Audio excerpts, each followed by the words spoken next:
Halo teman-teman, pada video kali ini kita akan membahas tentang pemeriksaan Southern, Northern, Eastern, dan Western Blot. Kami dari kelompok 12 yang beranggotakan Widyawati Nur Safitri, Ayu Wulandari, Erintia Soda Zakia, dan Salsabella. Yang akan kita bahas pada video kali ini ada pemeriksaan Southern, Northern, Eastern, dan Western. Yang pertama, pemeriksaan Southern. Southern Blot adalah metode pertama yang digunakan untuk mendeteksi urutan DNA spesifik dalam berbagai sampel DNA. Ini menggabungkan transfer fragmen DNA yang dipisahkan elektroforesis ke membran filter dan deteksi fragmen berikutnya dengan hibridasi probe. Metode blotting selatan dapat memungkinkan penyelidikan modifikasi DNA dalam urutan yang bergantung pada konteks. Pemeriksaan Southern merupakan teknologi blotting selatan sangat penting untuk memahami masalah dasar seperti struktur gen, ekspresi gen, dan organisasi genom. Semakin banyak, Southern blotting berperan dalam diagnosis penyakit yang diwariskan dan dalam deteksi patogen mikroba dan virus. Komponen-komponen dari Southern Blot. Yang pertama ada membran nitroselulosa, yang kedua ada DNA probe, yang ketiga ada larutan buffer, dan keempat ada DNA, dan yang kelima ada enzim deteksi. Selanjutnya ada tahapan-tahapan Southern Blot.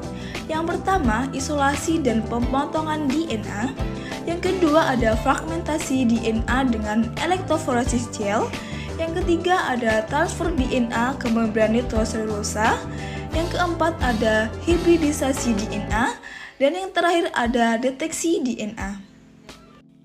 Selanjutnya yaitu Eastern Blot. Eastern Blot merupakan teknik yang ditemukan oleh Reinhardt dan Malamud pada tahun 1982. Eastern Blot merupakan proses transfer bidireksional dengan menggunakan aliran pelarut protein dari gel NC berdasarkan titik isoelektrik, di mana keunggulan dari teknik ini yang pertama adalah untuk mendeteksi modifikasi pasca translasi protein, dan yang kedua untuk merujuk metode yang mendeteksi target mereka melalui interaksi spesifik. Kemudian kita beralih ke Western Blot. Western Blot adalah metode yang digunakan untuk mengidentifikasi antibodi spesifik pada suatu protein dengan berat molekul tertentu yang telah diseparasi. Western Blot merupakan pemindahan makromolekul dari medium gel poliakrilamida ke atas membran yang dapat dideteksi dengan cara visual maupun fluoresensi, yang dalam hal ini menggunakan nitroselulosa dan nilon setelah proses elektroforesis. Teknik ini memiliki beberapa kegunaan. Yang pertama, sangat efektif untuk mendeteksi antigen yang mempunyai ukuran kecil dalam larutan yang banyak mengandung protein. Lalu yang kedua, untuk mengetahui keberadaan dan berat molekul protein sampel pada campuran, lalu membandingkan reaksi silang antar protein, dan yang terakhir mempelajari modifikasi protein selama sintesis. Teknik Western Blotting menggunakan 3 elemen. Yang pertama, pemisahan berdasarkan ukuran. Lalu yang kedua, transfer ke pendukung padat. Dan yang ketiga, penandaan protein target menggunakan antibodi primer dan antibodi sekunder yang tepat untuk divisualisasikan. Ada 2 cara pada teknik Western Blot. Yang pertama ada blotting semi kering, di mana pada blotting semi kering ini menggunakan kertas saring yang telah dibasahi dengan buffer transfer. Lalu yang kedua ada blotting basah yang tidak menggunakan kertas saring di antara gel poliakrilamid dan gel transfer, tetapi kedua gel tersebut diimpitkan dan direndam dalam buffer transfer. Selanjutnya yaitu metode deteksi, di mana pada metode deteksi ini juga memiliki dua metode. Yang pertama ada metode langsung yang menggunakan antibodi primer yang telah terkonjugasi dalam molekul marker. Lalu yang kedua ada metode tidak langsung, yaitu menggunakan antibodi primer, di mana antibodi primer ini digunakan untuk mengikat protein target dan menggunakan antibodi sekunder sebagai pengikat antibodi primer dan terkonjugasi dengan molekul penanda. Molekul penanda yang digunakan adalah enzim alkalin fosfatase atau AP, enzim Horsedis peroksidase atau HRP, dan imunokul. Nah, selanjutnya yaitu tahapan Western blot. Yang pertama yang harus dilakukan yaitu virus diisolasi dan dipurifikasi, yang kemudian didapatkan protein suspension atau protein target yang telah terpurifikasi. Nah, protein ini kemudian dimasukkan ke SDS page dan kemudian dielektrotransfer. Setelahnya dimasukkan antibody probing, yaitu antibody primer dan antibody sekunder. Lalu hasil agarus ini kemudian dimasukkan ke chemi imaging yang kemudian akan terbentuk pita-pita protein seperti pada gambar yang di sebelah kanan. Norton blot. Norton blotting adalah sebuah teknik yang digunakan dalam penelitian molekul biologi untuk mempelajari ekspresi gen dengan mendeteksi RNA. Norton blot juga dikenal sebagai RNA blot. Norton blotting mirip dengan Thornton blotting, tetapi bukan DNA melainkan RNA yang menjadi subjek analisis. Tahapan Norton blot. Yang pertama ada isolasi RNA, yang kedua elektroforesis, yang ketiga transfer ke membran dan imobilisasi, yang keempat ada prehibridisasi dan hibridisasi dengan probe, yang kelima pencucian, yang keenam deteksi. Isolasi RNA. Yang pertama, penghancuran dinding. Lisis dilakukan menggunakan deterjen. Pengotor akibat lisis, sel dipisahkan dengan cara sentrifugasi. Kemudian, molekul nukleotida, DNA dan RNA dipisahkan dari protein menggunakan fenol. Yang kedua, penghilangan protein dan DNA. Enzim DNA digunakan untuk menghancurkan DNA sehingga RNA diisolasi secara utuh. Yang ketiga, peumomian RNA. Purifikasi RNA dilakukan dengan mencampur larutan tersebut dengan PCl yang berfungsi memekatkan, memisahkan RNA dari larutan dan mengendapkan. Elektroforesis. Tahap di mana RNA dielektroforesis menggunakan gel formaldehida. RNA jauh lebih rentan terhadap degradasi dibanding DNA. Oleh karena itu, elektroforesis dilakukan dalam buffer yang mengandung zat kimia yang bersifat melindungi, biasanya formaldehid. Gel dapat diwarnai dengan ethidium bromide atau ETPR dan dilihat di bawah sinar UV untuk mengganti kualitas dan kuantitas RNA sebelum blotting. Kemudian C. Transfer ke membran dan imobilisasi.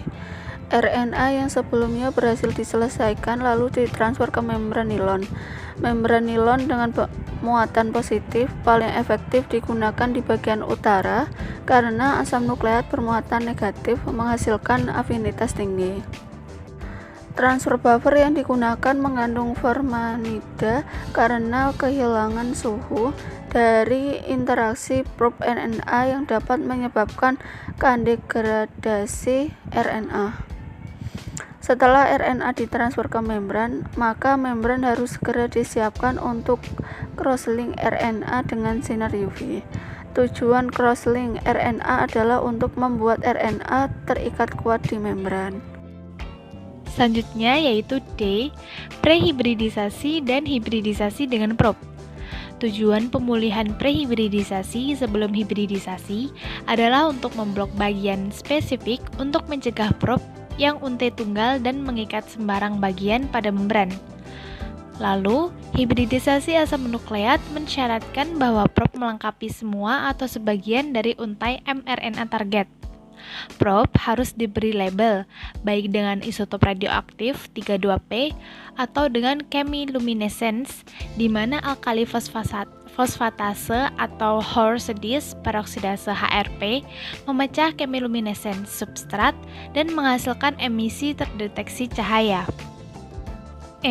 Pencucian. Tujuan dari pencucian membran adalah untuk memastikan bahwa probe telah terikat secara khusus dan untuk mencegah sinyal balik yang timbul. Hal ini juga dilakukan untuk menghilangkan anhibridisasi probe dengan larutan buffer, misalnya dengan sodium sitrat. Yaitu deteksi. Jika probe radiolabel selesai digunakan, blood disimpan dalam bungkus plastik agar tidak kering, dan kemudian membran di-autoradiograf dengan X-ray. Pada tahap deteksi dalam Northern blot dapat dilakukan dengan dua cara, yaitu yang pertama, radioaktivitas probe ditandai dengan 32P atau 33P, dan yang kedua, non-radioaktivitas deteksi dilakukan dengan pewarnaan, misalnya dengan teknik chemiluminescence. Yang terakhir yaitu pengaplikasian. Salah satu aplikasi dari Northern blotting yaitu lanjutan pendeteksian pada orang yang diduga menderita HIV, di mana telah diperiksa menggunakan teknik Northern blotting dan dapat juga dideteksi lagi dengan Northern blotting.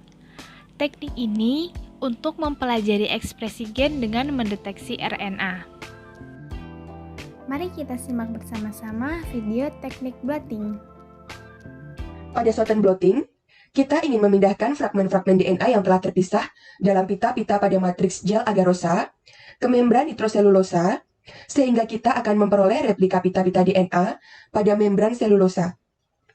Untuk proses blotting, kita menggunakan serangkaian perangkat yang terdiri dari wadah yang terisi dengan buffer, spons, gel agarosa hasil proses elektroforesis yang mengandung pita-pita yang ingin kita pindahkan, membran nitroselulosa yang diletakkan berdampingan dengan gel agarosa, paper towel, dan pemberat.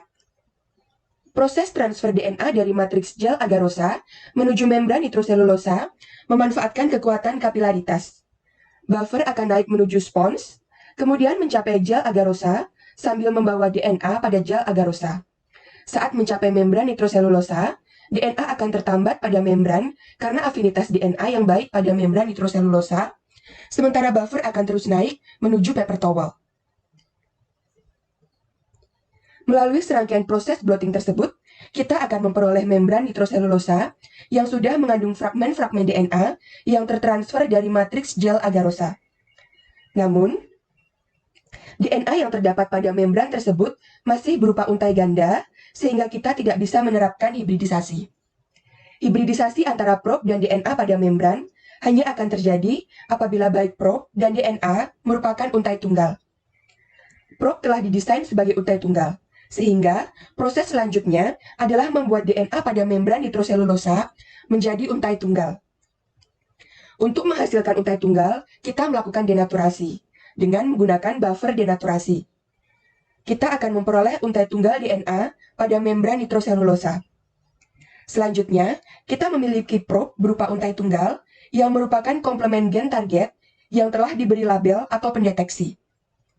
Label dapat berupa senyawa radioaktif, senyawa chemiluminescence, atau senyawa kolorimetri yang dapat berpendar atau menghasilkan warna yang berbeda sehingga dapat menjadi tanda. Probe kemudian ditambahkan pada membran nitroselulosa. Probe tersebut kemudian akan mencari komplemennya pada fragmen DNA di membran nitroselulosa. Setelah menemukan komplemennya, probe akan menempel atau terhibridisasi. Karena telah mengandung label atau pendeteksi, maka kita dapat mengetahui di mana letak pita yang mengandung gen target. Demikian adalah serangkaian proses dalam melakukan Northern blotting. Pada Northern blotting, kita ingin memindahkan fragmen-fragmen RNA yang telah terpisah dalam pita-pita pada matriks gel agarosa ke membran aminobenzoksimetil, sehingga kita akan memperoleh replika pita-pita RNA pada membran aminobenzoksimetil. Untuk proses blotting, kita menggunakan serangkaian perangkat, yaitu wadah, seperti pada Northern blotting, yang terisi dengan buffer, spons, gel agarosa, hasil proses elektroforesis yang mengandung pita-pita yang ingin dipindahkan, membran aminobenzoksimetil yang diletakkan berdampingan dengan gel agarosa, paper towel, dan pemberat. Proses transfer RNA dari matriks gel agarosa menuju membran memanfaatkan kekuatan kapilaritas. Buffer akan naik menuju spons, kemudian mencapai gel agarosa sambil membawa RNA pada gel agarosa. Saat mencapai membran, RNA akan tertambat pada membran dengan menerapkan prinsip afinitas, sementara buffer akan terus naik menuju paper towel. Melalui serangkaian proses blotting tersebut, kita akan memperoleh membran aminobenzoksimetil yang sudah mengandung fragmen-fragmen RNA yang tertransfer dari matriks gel agarosa. Selanjutnya, kita memiliki probe berupa untai tunggal yang merupakan komplemen RNA target yang telah diberi label atau pendeteksi.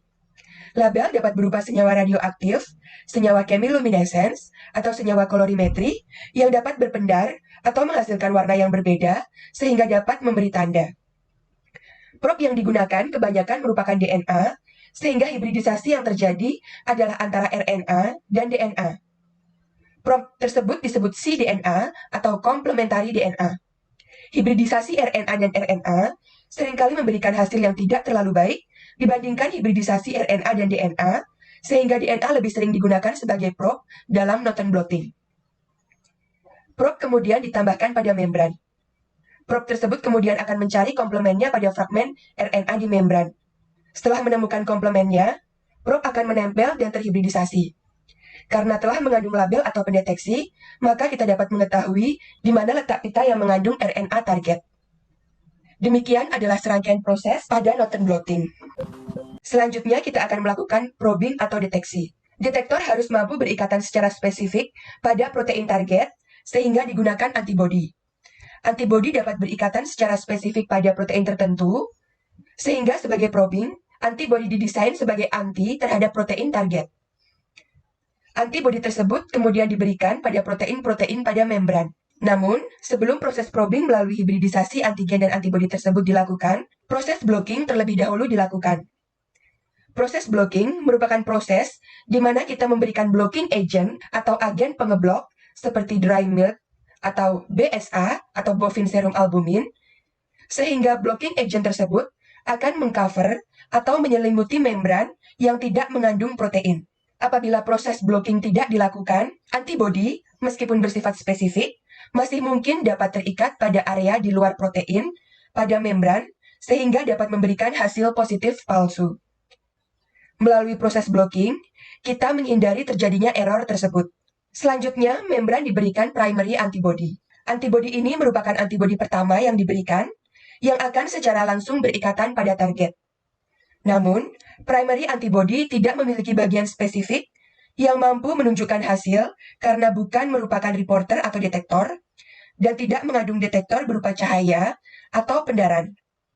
Sehingga setelah diberikan primary antibody dan dilakukan proses pembersihan untuk membersihkan antibodi yang tidak terikat, selanjutnya diberikan secondary antibody. Secondary antibody berperan sebagai reporter atau detektor yang merupakan anti-primary antibody. Secondary antibody memiliki kemampuan untuk secara spesifik terikat pada primary antibody. Secondary antibody disertai dengan detektor enzim. Setelah diberikan secondary antibody, antibody tersebut akan terikat pada primary antibody. Selanjutnya, kita menambahkan substrat. Substrat akan diubah menjadi produk yang berperan sebagai detektor. Produk tersebut umumnya menghasilkan warna atau cahaya yang kemudian akan menunjukkan posisi protein target. Demikian adalah serangkaian proses dalam melakukan Western blotting. Sekian dari video yang dapat kita tampilkan, semoga bermanfaat bagi kita semua.